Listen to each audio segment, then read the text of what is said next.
Və Ramazan ayı elə bir aydır ki, o ayda Allah Azza və Cəllə qullarını ən çox bağışladığı, qullarını ən çox cəhənnəmdən azad etdiyi bir mübarək bir ay gəlir.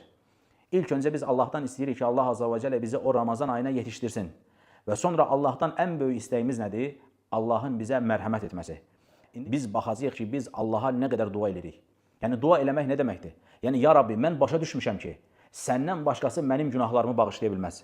Yəni, ya Rabbi, mən anlamışam ki, mənim etmiş olduğum günahları səndən başqası örtə bilməz, ya Rabbi. Mən anlamışam ki, ya Rabbi, mən tövbə etdikdən sonra mənim günahlarımı xeyrə səndən başqası çevirə bilməz, ya Rabbi. İnsan bunu başa düşübsə, yönəlməsi gerəkən aləmlərin Rəbbi olan Allahdır. Çünki ondan başqası bunu eləyə bilməyəcək. Çünki ondan başqası qiyamət günü sənə mərhəmət eləyə bilməyəcək. Çünki ondan başqası sənin bu dünyada günahlarını gizlətdiyi kimi, qiyamət günü Allahdan başqası bunu eləyə bilməz. Bütün insanlar bir araya toplansalar, sənə fayda vermək istəsələr,